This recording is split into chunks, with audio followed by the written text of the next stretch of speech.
Welcome back to अवेस fact channel. आज हमारी इकोनॉमिक्स की थर्ड क्लास है। जिसने पिछली दो क्लास नहीं देखी वो जाकर उन्हें पिछली दो क्लास को देख ले। उसके बाद ये देखेंगे, इसमें हम कुछ शब्दावली पढ़ेंगे जो इकोनॉमिक्स के लिए हमारी वेरी वेरी इंपॉर्टेंट है, जो आनी ही चाहिए, हर एक बच्चे को पता होना चाहिए जो इकोनॉमिक्स पढ़ रहा है। तो सबसे पहले हम देखेंगे अवमूल्यन। तो डिवैल्यूएशन होता क्या है? तो ऐसी आर्थिक प्रक्रिया जिसमें विदेशी मुद्रा की तुलना में या विदेशी मुद्रा के मुकाबले में अपने देश की स्वदेशी मुद्रा का मूल्य जानबूझकर कम करना अवमूल्यन या अवमूल्यन या डिवैल्यूएशन कहलाता है। ठीक है, ऐसा हम करते क्यों? ऐसा करते हैं व्यापार बढ़ाना। ठीक है, व्यापार बढ़ाने के लिए, विदेशी मुद्रा का भंडारण के लिए या निर्यात में वृद्धि के लिए।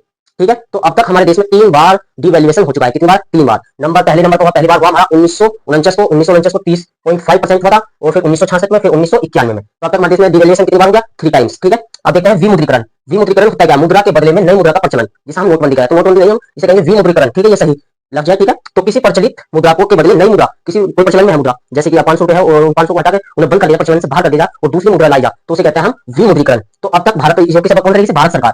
इस नियम भारत सरकार कानून बना के सर बाहर करेगी। ठीक है, प्रचलन से बाहर कर देगी मुद्रा को। भारत में अब तक कितनी बार विमुद्रीकरण हुआ? तो 5 टाइम्स। कितने? 5 बार। भारत में 5 बार अब तक विमुद्रीकरण हुआ है। 5 बार। कितने टाइम्स हुआ? 5 बार। पहली बार कब हुआ? फर्स्ट टाइम हो 12 जनवरी 1946 को। 12 जनवरी 1946 को, 12 जनवरी 1946 यानी कि भारत आजाद नहीं हुआ था उससे पहले जब ब्रिटिश शासन था। क्या था? ब्रिटिश शासन। लिख लेना यहाँ पे, ब्रिटिश शासन। तो आगे के गवर्नर कौन था? सीडी देशमुख। सीडी देशमुख। ठीक है, और ये प्रचलन से बाहर कौन सी मुद्रा निकाली थी? 1000 का नोट और 10,000 का नोट।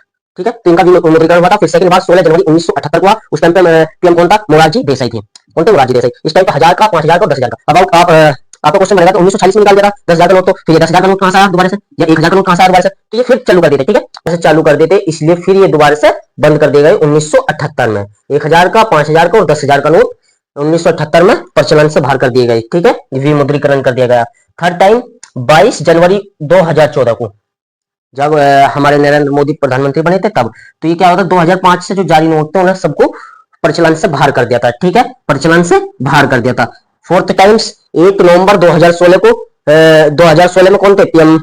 कौन थे? नरेंद्र मोदी। सबको पता, 500 और 1000 रुपए का विमुद्रीकरण किया था। ठीक है, 500 का नोट और 1000 का नोट बंद कर दिया था। ठीक है, और फिर पांचवी टाइम हुआ 19 मई 2023 में, जब 2000 का नया नोट आया था जिसपे मंगलयान था, उसे हमने क्या कर दिया? बंद कर दिया था। और उसमें टाइम दिया था कि बदल सके हम 30 सितंबर तक का।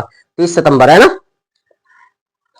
ठीक है, 30 सितंबर तक, 30 सितंबर 2023 का टाइम दिया था कि इतने तक आप नोट बदल सकते हो। ठीक है, अब देखेंगे सबसे आई हमारी मौद्रिक नीति। ठीक है, मौद्रिक नीति। तो मौद्रिक नीति कौन बनाया? आरबीआई। ठीक है, रेपो रेट बढ़ाकर, रेपो रेट या घटाकर। ठीक है, वह नीति जिसके द्वारा मुद्रा को प्रसारित या कम किया जाता है। प्रसारित किया जाए, बढ़ाया जाए मुद्रा का प्रचलन, या मुद्रा का प्रचलन घटाया जाए, यानी कि हम देखें प्रसारित किया जाए या कम किया जाए। ठीक है, तो उसे कहते हैं मौद्रिक नीति। और कौन बनाता है ऐसा? आरबीआई, ऋण महंगा करके या सस्ता करके। ठीक है, यानी कि ब्याज दर घटा के या बढ़ा के। ठीक है, मुद्रास्फीति, इन्फ्लेशन कहते हैं, जिसे महंगाई कह देंगे, यानी कि ये मुद्रास्फीति यानी कि इन्फ्लेशन। तो वस्तुओं के मूल्य में लगातार बढ़ोतरी होना, वृद्धि होना, मुद्रा का मूल्य या मुद्रा का मूल्य लगातार घटना। वस्तु का जो क्या होगा? वस्तुओं का जो मूल्य होगा वो लगातार बढ़ेगा और मुद्रा का मूल्य लगातार घटेगा, तो उसे कहता है मुद्रास्फीति। ठीक है, मुद्रा अस्फीति का जवाब है ना, डिफ्लेशन। ठीक है, तो ये कहता है साधारण शब्दों में क्या कहते हैं? तो मंदी, आर्थिक मंदी को क्या कहते हैं हम? डिफ्लेशन कहते हैं। आर्थिक मंदी को क्या कहते हैं? डिफ्लेशन।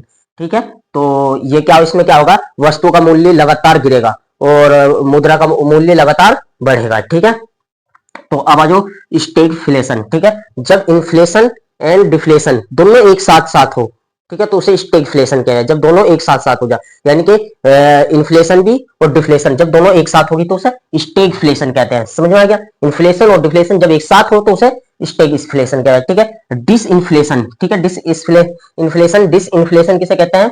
जब इन्फ्लेशन को नियंत्रण करने के लिए हम जानबूझकर डिफ्लेशन करते हो। क्या करते हो? डिफ्लेशन करते हो, यानी कि मंदी लगते हो। जब इन्फ्लेशन को नियंत्रण में लाना तो हम डिफ्लेशन जानबूझ के करेंगे, तो उसे कहते हैं डिसइन्फ्लेशन। ठीक है, तो रीइन्फ्लेशन किसे कहते हैं? जानबूझकर मूल्य में वृद्धि करना, यानी कि डिफ्लेशन को कंट्रोल में लाने के लिए। ठीक है, अब हॉट मनी किसे कहते हैं? तो ऐसी मुद्रा जिसमें पलायन का गुण हो, स्थानांतरण का गुण हो, उसे कहते हैं हॉट मुद्रा। आई होप क्लियर हुआ होगा कि जब जिसमें पलायन का गुण होगा उसे क्या कहेंगे हम? Hot money. अब आ जाओ सॉफ्ट करेंसी, यानी कि सुलभ मुद्रा, जो आसानी से प्राप्त हो जाए। समझ में आ रहा? सॉफ्ट, जो आसानी से प्राप्त हो जाए, ठीक है, जो आसानी से, आसान से प्राप्त हो जाए, है ना, आसानी से प्राप्त हो जाए, या ऐसी मुद्रा जिसे प्राप्त करना आसान हो, जिसे प्राप्त करना आसान हो। हार्ड करेंसी, हार्ड करेंसी ऐसी मुद्रा जिसे प्राप्त करना कठिन हो, मुश्किल हो, उसे हार्ड करेंसी कहते हैं। निवेश, निवेश तो पता ही आपको, इन्वेस्टमेंट, तो इन्वेस्टमेंट कैसे कहता है? लाभ के उद्देश्य से पूंजी को निवेश करना, किसी चीज में लगाना, उसे कहता है निवेश। विनिवेश, निवेश की विपरीत प्रक्रिया, यानी कि निवेश की, निवेश में हम लगा देते पैसे, लेकिन इसमें निकल लेंगे अपने पैसे, हमने किसी जगह लगा रखे और हमें दिखा के घोटा, उसमें घट्टा होने वाला है, नुकसान होने वाला, तो हम उसमें से निकाल लेंगे, उसे विनिवेश या डिस इन्वेस्टमेंट कहते हैं, ठीक है।